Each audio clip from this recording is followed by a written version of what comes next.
Hello दोस्तों, स्वागत है आप सभी का हमारे online channel Aaradhya RAS academy में। दोस्तों, पूरे भारतवर्ष में जितनी भी प्रतियोगी परीक्षाएं आयोजित होती है उन सभी प्रतियोगी परीक्षाओं के लिए आज मैं दोस्तों भारत में जो पंचायती राज व्यवस्था है उससे संबंधित टॉप 35 प्रश्न लेके आया हूं। यह आपकी परीक्षा की दृष्टि से अत्यंत महत्वपूर्ण है। आपको ये 35 के 35 प्रश्न आपको देखने हैं और दोस्तों इनको रटना है। आराध्या आरएएस एकेडमी के यूट्यूब चैनल को सब्सक्राइब जरूर करें, बेल आइकन को दबाएं, वीडियो को लाइक और शेयर भी जरूर करें। तो चलिए दोस्तों शुरू करते हैं। पहला प्रश्न इसमें देखिए, ग्राम सभा की गणपूर्ति कितनी है? तो दोस्तों ग्राम सभा की गणपूर्ति है वो कितनी होती है? तो इसका राइट आंसर हो जाएगा वो है कुल सदस्य संख्या का 10वां भाग, यानी कि 1/10वां भाग। तो इसका द नंबर का ऑप्शन राइट आंसर हो जाएगा। ठीक है, देखिए 1/10 भाग तो अधिकतर राज्यों के अंदर है, लेकिन मैं आंध्र प्रदेश की अगर बात करूं तो दोस्तों वहां पर 1/3 सदस्य है वो गणपूर्ति है। ठीक है, तो ये इसका राइट आंसर क्या हो जाएगा इस प्रश्न का? वो है कुल सदस्य संख्या का 10वां भाग, यानी कि 1/10, the number option right answer. और ये भी आपको याद रखना है इसी के साथ में आंध्र प्रदेश वाला। ठीक है, आगे देखिए, निम्नांकित में से कौन सा अधिनियम या नियम राजस्थान में ग्राम सभा की संयुक्त बैठकों का प्रावधान करता है? तो दोस्तों राजस्थान में ग्राम सभा की संयुक्त बैठकों का प्रावधान है वो कौन करता है, कौन सा अधिनियम करता है? तो इसका राइट आंसर हो जाएगा वो है दोस्तों राजस्थान पंचायती राज उपबंधों का अनुसूचित क्षेत्रों में लागू होने के संबंध में उपांतरण नियम 2011, यानी कि राजस्थान पंचायती राज नियम 2011। तो इसका राइट आंसर क्या हो जाएगा? वो है दोस्तों देखिए द नंबर का जो ऑप्शन है वो इसका बिल्कुल सही उत्तर हो जाएगा। ठीक है, आगे देखिए 3 नंबर का प्रश्न है, ग्राम सभा के सदस्य होते हैं तो कौन होते हैं ग्राम सभा के सदस्य? तो वो है दोस्तों मतदाता सूची में दर्ज ग्राम के सभी निवासी। मतदाता सूची में दर्ज ग्राम के सभी निवासी ये ग्राम सभा के सदस्य होते हैं। तो इसका राइट आंसर हो जाएगा ब नंबर का ऑप्शन बिल्कुल सही। आगे देखिए 4 नंबर का प्रश्न है, भारत के संविधान में अनुच्छेद 40 का संबंध है। भारत के संविधान में अनुच्छेद 40 का संबंध है वो क्या है? तो देखिए अनुच्छेद 40 में ग्राम पंचायत का गठन के बारे में बताया गया है। ठीक है, ग्राम पंचायत के गठन के बारे में बताया गया है अनुच्छेद 40 में, यानी कि दोस्तों पंचायती राज से संबंधित है ये। ठीक है, तो इसमें 6 नंबर का ऑप्शन राइट आंसर हो जाएगा। आगे देखिए 5 नंबर का प्रश्न है, शहरी स्थानीय स्वशासन किस सूची का विषय है? शहरी स्थानीय स्वशासन किस सूची का विषय है? तो दोस्तों ये राज्य सूची का विषय है। कौन सी सूची का? राज्य सूची का विषय है। ए नंबर का ऑप्शन इसका बिल्कुल सही उत्तर हो जाएगा। आगे देखिए 6 नंबर का प्रश्न है, पंचायती राज विषय संविधान की कौन सी सूची में शामिल है? ठीक है, अच्छा प्रश्न है। पंचायती राज विषय संविधान की कौन सी सूची में शामिल है? तो दोस्तों ये राज्य सूची में शामिल है। ठीक है, पंचायती राज विषय, तो इसका ब नंबर ऑप्शन राइट आंसर हो जाएगा। आगे देखिए दोस्तों, इसमें ग्राम पंचायत में सरकारी अधिकारी कौन होता है? ग्राम पंचायत में सरकारी अधिकारी कौन होता है? तो दोस्तों ग्राम सेवक, जिसको ग्राम सचिव भी बोलते हैं। तो इसका राइट आंसर हो जाएगा ए नंबर का जो ऑप्शन है वो बिल्कुल सही उत्तर हो जाएगा। ये सरकारी अधिकारी होता है। ठीक है, तो इसमें ए नंबर का ऑप्शन सही उत्तर। नेक्स्ट है, पंचायती राज संस्थाओं के चुनाव करवाने का दायित्व किसका है? पंचायती राज संस्थाओं के चुनाव करवाने का जो दायित्व है वो किसका है? तो दोस्तों ये दायित्व है किसका? तो राज्य निर्वाचन आयोग का ये दायित्व है। ठीक है, तो इसका 6 नंबर ऑप्शन राइट आंसर हो जाएगा। ठीक है, आगे देखिए 9 नंबर प्रश्न है, जिला परिषद का अध्यक्ष कौन होता है? जिला परिषद का अध्यक्ष कौन होता है?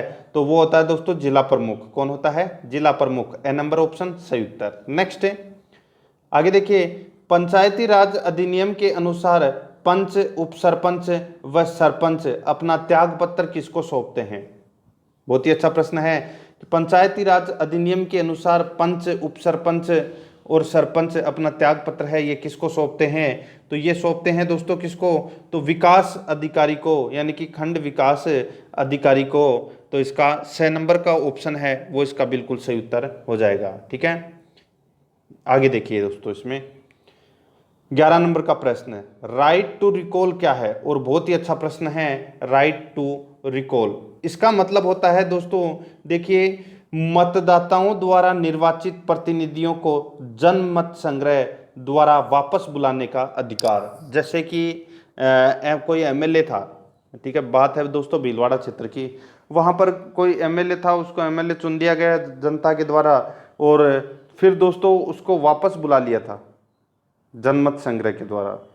ठीक है, तो ये राइट टू रिकॉल बोलते हैं उसको, यानी कि मतदाताओं द्वारा निर्वाचित प्रतिनिधियों को जनमत संग्रह द्वारा वापस बुलाने का अधिकार है, ये दोस्तों राइट टू रिकॉल कहलाता है। तो इसमें ए नंबर का ऑप्शन राइट आंसर हो जाएगा। ठीक है, और एक कलेक्टर को भी दोस्तों ऐसे ही वापस बुला लिया था। आगे देखिए, 12 नंबर का प्रश्न है, पंचायती राज संस्था के चुनाव लड़ने हेतु प्रत्याशी की न्यूनतम आयु सीमा क्या है। निर्धारित न्यूनतम आयु सीमा क्या है पंचायती राज संस्थाओं के चुनाव लड़ने वाले प्रत्याशी की, तो इसका राइट आंसर है वो है दोस्तों 21 वर्ष। ठीक है, तो इसमें ब नंबर का ऑप्शन सही उत्तर हो जाएगा। आगे देखिए, 13 नंबर का प्रश्न है, मनरेगा कार्यक्रम निम्न में से भारतीय संविधान के किस अनुच्छेद को लागू करने हेतु लाया गया है। मनरेगा कार्यक्रम निम्न में से भारतीय संविधान के किस अनुच्छेद को लागू करने हेतु लाया गया है, तो ये है दोस्तों, कौन सा अनुच्छेद है वो, तो वो अनुच्छेद है अनुच्छेद 43। तो इसका ए नंबर ऑप्शन सही उत्तर हो जाएगा। आगे देखिए दोस्तों, इसमें 14 नंबर का प्रश्न है, महिलाओं को पंचायतों में आरक्षण भारतीय संविधान में संशोधन करके दिया गया है। तो दोस्तों वो कौन से संविधान संशोधन करके ये दिया गया है, ठीक है, महिलाओं को पंचायतों में आरक्षण, तो इसका राइट आंसर हो जाएगा वो है दोस्तों 1992 का 73वां संविधान संशोधन, इसमें दोस्तों ये दिया गया है, और 73वां संविधान संशोधन ये पंचायती राज से संबंधित है। ठीक है, तो इसका राइट आंसर ब नंबर का ऑप्शन सही उत्तर। आगे देखिए, राज्य वित्त आयोग का गठन भारतीय संविधान के अंतर्गत किया जाता है। राज्य वित्त आयोग का गठन भारतीय संविधान के अंतर्गत किया जाता है, तो कौन से अनुच्छेद के अंतर्गत किया जाता है, तो ये किया जाता है दोस्तों, राज्य वित्त आयोग का गठन अनुच्छेद 243 आई के अनुसार, अनुच्छेद 243 आई के अनुसार राज्य वित्त आयोग का गठन किया जाता है। तो इसका राइट आंसर ब नंबर ऑप्शन हो जाएगा। आगे देखिए, पंचायती राज को संवैधानिक स्थिति प्रदान करने की संस्तुति निम्न में से किस कमेटी द्वारा की गई थी। पंचायती राज को संवैधानिक स्थिति प्रदान करने की संस्तुति निम्न में से किस कमेटी के द्वारा की गई थी, तो ये की गई थी दोस्तों किसके द्वारा, तो LM सिंघवी कमेटी द्वारा। तो इसका राइट आंसर ए नंबर का ऑप्शन बिल्कुल सही उत्तर हो जाएगा। आगे देखिए, 17 नंबर प्रश्न है, पंचायत समिति के सदस्य, पंचायत समिति के सदस्य दोस्तों जनता द्वारा प्रत्यक्ष रूप से चुने जाते हैं, जनता द्वारा प्रत्यक्ष रूप से चुने जाते हैं। तो इसका ए नंबर ऑप्शन राइट आंसर हो जाएगा। आगे देखिए, 18 नंबर का प्रश्न है, 1957 में किस समिति ने भारत में त्रिस्तरीय पंचायती राज की सर्वप्रथम सिफारिश की थी। तो त्रिस्तरीय पंचायती राज की सर्वप्रथम सिफारिश है वो किसने की थी 1957 में, तो दोस्तों इसका राइट आंसर हो जाएगा वो है बलवंत राय मेहता समिति ने। ठीक है, तो इसका राइट आंसर 6 नंबर का ऑप्शन हो जाएगा। आगे देखिए, 19 नंबर प्रश्न है, इनमें से भारत में इनमें से कौन सा विषय पंचायती राज संस्थाओं की शक्तियों के अंतर्गत नहीं आता है। बहुत ही अच्छा प्रश्न है कि इनमें से कौन सा विषय है वो पंचायती राज संस्थाओं की शक्तियों के अंतर्गत नहीं आता है, तो वो है दोस्तों न्यायिक पुनरीक्षण। ठीक है, ये दोस्तों पंचायती राज का विषय नहीं है, तो इसमें ब नंबर का ऑप्शन राइट आंसर हो जाएगा। बाकी के देखिए 2 हैं, भूमि सुधारों का क्रियान्वयन, निर्धनता निवारण कार्यक्रमों का क्रियान्वयन, ये इसके अंतर्गत आते हैं। ठीक है, तो इसका राइट आंसर ब नंबर ऑप्शन हो जाएगा। आगे देखिए दोस्तों, इसमें 20 नंबर का प्रश्न है, वह राज्य जिसने सबसे पहले पंचायती राज स्वीकार किया, तो किसने किया था, तो ये राजस्थान ने स्वीकार किया था दोस्तों। कब, तो 2 अक्टूबर 1959 को ठीक है। पंडित जवाहरलाल नेहरू के द्वारा राजस्थान में नागौर जिला और नागौर जिले में बगदरी गांव है, वहां पर पंचायती राज की स्थापना की गई थी। ठीक है, पंडित जवाहरलाल नेहरू के द्वारा। तो इसका द नंबर का ऑप्शन राइट आंसर हो जाएगा। आगे देखिए दोस्तों, इसमें 21 नंबर प्रश्न है, यदि पंचायत भंग होती है तो किस अवधि के अंदर निर्वाचन होंगे। यदि पंचायत भंग होती है तो किस अवधि के अंदर निर्वाचन होंगे। तो दोस्तों 6 माह में निर्वाचन होंगे। 6 नंबर का ऑप्शन इसका राइट आंसर हो जाएगा। नेक्स्ट है, पंचायती राज का मुख्य उद्देश्य क्या है। तो पंचायती राज का मुख्य उद्देश्य क्या है, तो वो है दोस्तों लोगों को विकास उन्मूलन प्रशासन में भागीदारी के योग्य बनाना। ठीक है, लोगों को विकास उन्मूलन प्रशासन में भागीदारी के योग्य बनाना, यह है दोस्तों पंचायती राज का मुख्य उद्देश्य। द नंबर का ऑप्शन सही उत्तर हो जाएगा। नेक्स्ट है, पंचायती राज व्यवस्था है। तो दोस्तों पंचायती राज व्यवस्था है ये दोस्तों ग्रामीण स्थानीय स्वशासन की, ग्रामीण स्थानीय स्वशासन की ये पंचायती राज व्यवस्था है। तो इसका right answer the number option हो जाएगा। आगे देखिए 24 नंबर प्रश्न है, निम्न संवैधानिक अनुच्छेदों में से कौन सा अनुच्छेद पंचायत के बारे में 73वां संविधान संशोधन द्वारा जोड़ा गया था। तो कौन सा अनुच्छेद है वो दोस्तों 73वें संविधान संशोधन के द्वारा जोड़ा गया था। तो वो है दोस्तों इसमें 243 ए से लेके 243 ओ तक है। ठीक है, यानी कि आप मान सकते हैं 243 से लेके 243 ओ तक ये अनुच्छेद जोड़े गए थे 73वें संविधान संशोधन के द्वारा। तो इसका 6 नंबर ऑप्शन राइट आंसर हो जाएगा। नेक्स्ट है 25 नंबर प्रश्न है, निम्न में से किस समिति की सिफारिशों के आधार पर भारत में पंचायती राज का उदय हुआ। निम्न में से किस समिति की सिफारिश के आधार पर भारत में पंचायती राज का उदय हुआ। तो वो है दोस्तों बलवंत राय मेहता समिति। ठीक है, बलवंत राय मेहता समिति ने 1957 में अपनी रिपोर्ट दी थी। ठीक है, तो इसका right answer B number option सही उत्तर हो जाएगा। आगे देखिए 26 नंबर प्रश्न, भारत में कितने स्तरीय पंचायती राज की स्थापना की बात कही गई। तो दोस्तों कितने स्तरीय पंचायती राज की स्थापना की बात कही गई। तो वो है दोस्तों त्रिस्तरीय। ठीक है, तो इसका C number option right answer हो जाएगा। ग्राम पंचायत, पंचायत समिति और जिला परिषद त्रिस्तरीय। ठीक है, तो इसका C number option right answer. 27 number प्रश्न है, इसमें देखिए निम्न में से किस पद्धति की स्थापना प्रत्यक्ष चुनाव के आधार पर की जाती है। बहुत ही अच्छा प्रश्न है। निम्न में से किस पद्धति की स्थापना प्रत्यक्ष चुनाव के आधार पर की जाती है। तो वह है दोस्तों ग्राम पंचायत। ठीक है, तो इसमें ए नंबर का ऑप्शन राइट आंसर हो जाएगा। ग्राम पंचायत की स्थापना प्रत्यक्ष रूप से चुनाव के आधार पर की जाती है। ठीक है, तो इसका right answer A number option सही उत्तर। आगे देखिए 28 नंबर प्रश्न है, इसमें देखिए निम्न में से कौन सा कथन है वो दोस्तों इसमें सही नहीं है। तो यहाँ पे देखिए दोस्तों कथन देखिए,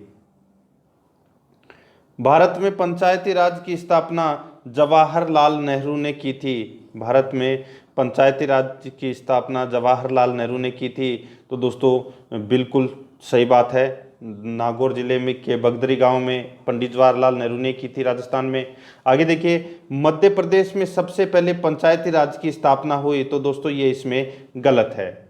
ठीक है दोस्तों, सबसे पहले पंचायती राज की स्थापना 2 अक्टूबर 1959 को राजस्थान में हुई थी और इसके बाद में आंध्र प्रदेश ने इस योजना को अपनाया था। ठीक है, तो इसमें मध्य प्रदेश गलत दे रखा है। तो अपना राइट आंसर क्या हो जाएगा, बी नंबर का ऑप्शन। प्रश्न में पूछा क्या था कि कौन सा कथन सही नहीं है, तो बी नंबर का ऑप्शन इसका राइट आंसर हो जाएगा। ठीक है, आगे देखिए 73वां संविधान संशोधन 1992 से लागू हुआ था, बिल्कुल सही है। तमिलनाडु में द्विस्तरीय पद्धति अपनाई है, ये भी दोस्तों इसमें सही है। तमिलनाडु ने द्विस्तरीय पद्धति अपनाई है दोस्तों। ठीक है, तो इस प्रश्न का राइट आंसर बी नंबर का ऑप्शन। आगे देखिए 29 नंबर प्रश्न, निम्न में से किस अनुच्छेद का संबंध पंचायती राज से है। तो दोस्तों अनुच्छेद 243 से। ठीक है, अनुच्छेद 243 इसका राइट आंसर हो जाएगा। इनका संबंध पंचायती राज से है, ए नंबर ऑप्शन सही उत्तर। नेक्स्ट है, भारत में पंचायती राज व्यवस्था लाने के पीछे मुख्य उद्देश्य क्या था। तो क्या था मुख्य उद्देश्य, तो वो है सत्ता का विकेंद्रीकरण करे, जनमानस को राजनीति से जोड़ना। ठीक है, सेम टू सेम ऐसा ही प्रश्न पीछे भी गया था। ठीक है, तो आपको याद रखना है, उसमें था लोगों को विकास उन्मूलन प्रशासन में भागीदारी के योग्य बनाना, और इसमें है दोस्तों सत्ता का विकेंद्रीकरण, जनमानस को राजनीति से जोड़ना। तो दोस्तों दोनों बात एक ही है। ठीक है, तो इसका राइट आंसर सी नंबर का ऑप्शन हो जाएगा। आगे देखिए 71 नंबर प्रश्न है, 73वें संविधान संशोधन ने कौन सी अनुसूची को संविधान में जोड़ा था? 73वें संविधान संशोधन ने कौन सी अनुसूची को संविधान में जोड़ा था? तो दोस्तों कौन सी अनुसूची को जोड़ा था? तो वो है 11वीं अनुसूची को जोड़ा था। तो इसका राइट आंसर है डी नंबर का ऑप्शन सही उत्तर हो जाएगा। नेक्स्ट है, आगे देखिए 32 नंबर प्रश्न है, ग्राम सभा के संबंध में कौन सा कथन सही नहीं है? तो कौन सा कथन है वो सही नहीं है? तो यहाँ पे देखिए ग्राम सभा ने ग्राम स्तर पर गठित पंचायत क्षेत्र में निर्वाचक सूची में पंजीकृत व्यक्ति होते हैं। बिल्कुल सही है, यह पंचायत क्षेत्र में पंजीकृत मतदाताओं की एक ग्राम स्तरीय सभा है। ये भी दोस्तों इसमें सही है। तीसरी है देखिए, इसकी शक्तियां विधानमंडल द्वारा निर्धारित की गई होती है। तो दोस्तों ये भी बिल्कुल सही है। चौथा देखिए दोस्तों डी नंबर का, यह वही कार्य करती है जो केंद्र सरकार ने बताए हैं। तो दोस्तों ये गलत हो जाएगा। यह ऐसे कार्य करती है जैसे राज्य विधानमंडल द्वारा निर्धारित किए गए हुए होते हैं, उनको कार्य करती है। केंद्र सरकार यहाँ पे गलत दे रखा है। ठीक है, तो दोस्तों इसमें डी नंबर का ऑप्शन राइट आंसर हो जाएगा, क्योंकि ये इसमें सही कथन नहीं है। आगे देखिए 33 नंबर का प्रश्न है, पंचायती राज के संबंध में कौन सा कथन सही है? तो कौन सा कथन है वो इसमें सही है वो बताना है। ठीक है, देखिए दोस्तों यहाँ पे देखिए पंचायती राज में चुनाव लड़ने की 18 वर्ष है, वो गलत दे रखी है 21 वर्ष है। मैं आपको डायरेक्ट इसमें सही बता रहा हूँ। ठीक है, तो देखिए पंचायती राज संस्थाओं का चुनाव राज्य निर्वाचन आयोग कराता है, ये दोस्तों इसमें बिल्कुल सही है। ठीक है, तो इसका राइट आंसर हो जाएगा सी नंबर का ऑप्शन है वो बिल्कुल सही है, क्योंकि इनमें से सिर्फ यही कथन है वो सत्य है। आगे देखिए दोस्तों, इसमें पंचायतों में सभी स्तरों पर महिलाओं के लिए कितने पद आरक्षित होते हैं? तो महिलाओं के लिए कितने पद है वो आरक्षित होते हैं? तो इसका राइट आंसर हो जाएगा वो है दोस्तों 1/3। तो इसमें ए नंबर ऑप्शन राइट आंसर हो जाएगा। 1/3 यानी कि 1/3 पद महिलाओं के लिए आरक्षित होते हैं। तो इसका right answer A number option हो जाएगा। तो ये मैंने आज आपको भारत में पंचायती राज से संबंधित है दोस्तों ये 34 प्रश्न करवाए हैं। एक प्रश्न आप खुद की तरफ से पढ़ लेना, टोटल 35 हो जाएंगे। ठीक है, और प्रश्न कैसे लगे दोस्तों कमेंट करके जरूर बताएं। और आराध्या आरएस एकेडमी के यूट्यूब चैनल को अगर आपने अभी तक सब्सक्राइब नहीं किया है तो इस चैनल को सब्सक्राइब जरूर कर लें, बेल आइकन को दबाएं, वीडियो को लाइक और शेयर भी जरूर करें। मिलते हैं दोस्तों नेक्स्ट वीडियो में। जय हिंद, जय भारत।